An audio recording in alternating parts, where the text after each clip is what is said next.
What's going on, everybody? This is Mark once again from No Blemish Mobile Detailing. We service the Lake Elsinore surrounding city areas. Today, we're going to be working on a camping trailer pop-up. This is your first time? First time, yeah. A lot of detailers, you were telling me, they don't do this. Yeah. Why do you think that is?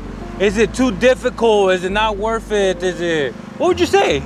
Or maybe they don't have the opportunity. The opportunity, yeah, that's what I think. I think what it is, maybe a lot of customers don't get these detailed as much. So we are blessed, we have the opportunity today to detail one. We're actually very excited to show you guys our process, so stick around. All right, man, so what's the first thing you guys are gonna do? We're gonna start on the tires. Same thing, we're gonna kind of treat it like a vehicle. We're gonna start on the tires, go ahead and give them a good clean. From there, we're gonna go ahead and rinse it down. We're gonna foam it up. We'll do our contact wash, we'll dry it up, and then on this one, we're actually gonna be applying a wax to the outside. The customer wants a wax, so we're gonna do that. As you can see, it's probably gonna be a real easy process, but an exciting job. All right, Mark. Hey, talking about never detailing something like this, what are some things that people have asked you to detail before? You know, we have the RVs. Yeah. You ever done a boat, an aircraft? I actually have, yeah. I've done an airplane, just a small commercial airplane. I've done RVs. This is actually gonna be our first. So we're actually excited, like I said, we're excited. So this is one of the things that we can add to the list that we have detailed before. What's one of the hardest things you've ever detailed? It's probably gonna be a boat. Yeah? Yeah, most likely. Why? I think because a lot of the boats, sometimes they come with water spots, oxidation. It all just depends on your process, but that's probably one of the hardest things I've done so far. I wanna know what's the hardest thing you guys ever detailed. Go ahead and leave those in the comments below. All right, Mark, so you're trying a new method out? Yes, sir. Tell us about it. I'm just using a basic microfiber rag.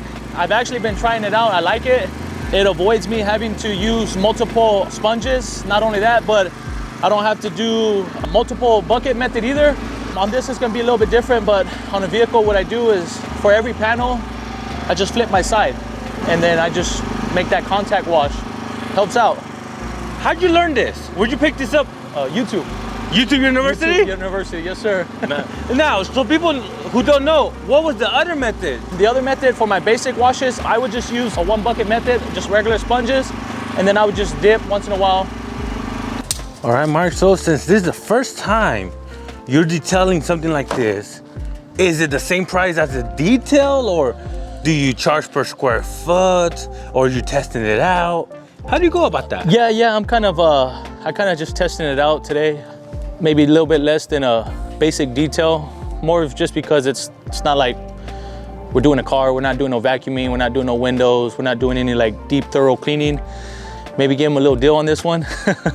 So you could get that experience? Yeah, get the experience. If you guys want to let me know in the comments below what you guys would charge for something like this, we appreciate it. Now, a lot of detailers who are new to the game, they get a phone call, can you do an RV, a boat, an aircraft? They don't know how to charge. Yeah. Did you make that mistake where you're like, man, I should charge more for this? Yeah, most definitely, yeah. And then, you know, we had an experience too where we had the opportunity to do our first airplane. I know the prices because it's a luxury service. Some of the people didn't even want to pay what we were asking. But yeah, you know, for some of our things, we do learn as we go as far as our pricing. All right, Mark, so this is brand new to me too. My question is, I see some propane tanks. Yeah. I see something in there that's sheltered, solar panels. How do you know that you won't damage anything? You know what I mean? Yeah, for sure. Usually what I do is beforehand, I like to ask the customer if there's anything that we got to be aware of that is damageable. For the most part, everything is safe. Like if you see the propane tanks, they're actually covered, they're enclosed. So that's a good sign. Same thing, this is just the AC unit here. Solar panels, you know, no heavy pressure, things like that. So we go about it in a safe way, but as well as asking the customer to give us a heads up, you know, of things that we have to look out for. Got it, man. Has that ever happened to you where you were detailing and then maybe there was a crack on the window or something like that where you didn't create damage, but you're like, man, I got to spend extra time to fix it? Yeah, I have. Yeah, it was actually an experience with a vehicle. It was actually our first service was a wash and a wax. She came out, I noticed scratches on the car, and that was kind of my fault because I didn't expect the vehicle before. I did bring it to the customer. She wasn't aware how it got there. Tried my best to fix it, no charge, just, you know, to be safe on both of our ends. Even though you didn't do it? Even though I didn't do it, it was something that I felt was right, you know, as far as the integrity of our business and, you know. All right, Mark, what are we gonna be using? Nice chemical, guys, torque. Don't make fun of me, guys. I actually like this one for when I do my waxes. And then I like using P&S Velocity Glaze. I believe it's glaze or blaze. Stuff works real good. It's good for all colors. It's good for all environments. The heat, cool weather, it's universal. I like it. Mark, for people that don't know, how long have you been detailing? It's been a while. I've actually started like in 2009. I stopped for a while though. Went into construction. After that, went into rehab for a while. So we've been up and started again for like maybe about a year already. But total, since 2009. What's some advice you have or tips for someone who has never done a wax? A brand new detailer, man. Is it don't go too fast? Is it try different pads or chemicals? What would you tell them? Don't be afraid. That's advice. When it comes to your waxes, it's not too complicated. You know, find a chemical that you're comfortable with. Find your procedure that you're comfortable with. I would always recommend starting off hand first.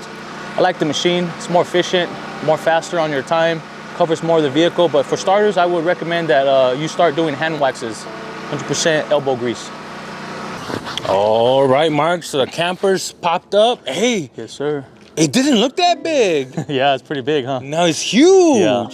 What's the game plan? What are you cleaning? He wanted us to touch up his fabric. I believe it's vinyl on the outside. So what we're gonna do is we're gonna kind of extract it by hand, just give it a good clean. And then at the end, we're actually gonna treat it with our vinyl protection. All right, and nothing on the inside? Nothing on the inside, yeah. Hey, these campers look pretty nice, man. Pretty nice, yeah. We need one, bro. Thinking about getting one. Oh. 150,000 in California, it'd be cool. All right, Mark, so you're doing the outside? Yes, sir. Hey, how long have you been working with this customer? He's actually a new customer. This is our third service on his vehicles. We did two of his other vehicles like 2 weeks ago. The week after, he called me for another vehicle. And then this is the third week. He actually called me to do this one. Seems like a good customer. Yeah. I think he has his own business. Yes, sir, yeah. Loves those customers. Yeah. You know, they understand. Yeah. He kind of asked you, hey, you gonna wipe down the inside? Yeah. That's not included in the package. Yeah, for sure. How do you handle that? I don't mind. It's not going to hurt us. You're always going to connect with certain customers where you know they're going to be there looking out for you. So we don't mind going above and beyond to helping them out. Now, at what point do you say that's an extra charge? Yeah, I think it comes more to being more detailed. You know, when they start asking for other services as far as like shampooing, hey, you know, can you start cleaning the inside of my restrooms? And, you know, can you acid wash my tires? Things like that is kind of where we kind of draw the line. We would like to know too, when a customer asks you guys for a little extra, what do you guys do? Do you go above and beyond? Do you charge them extra? Let us know in the comments below. All right, everybody, there it is. We just finished up this camper. It was our first time. Everything actually turned out pretty good. Great results. The customer was happy. Want to leave any questions, any tips, anything, go ahead and leave those in the comments below. Also, if you need a detail in the Lake Elsinore, Temecula, surrounding city areas, go ahead and reach out to us. If any of you guys or you know anybody who's struggling, whether with drugs, alcohol, homelessness, somebody that's kind of just seeking another way in life, we have a program out here. I'm in the city of Lake Elsinore, Anchor in Christ Ministries. You can always reach out to me. I'm actually the home director. Thank you.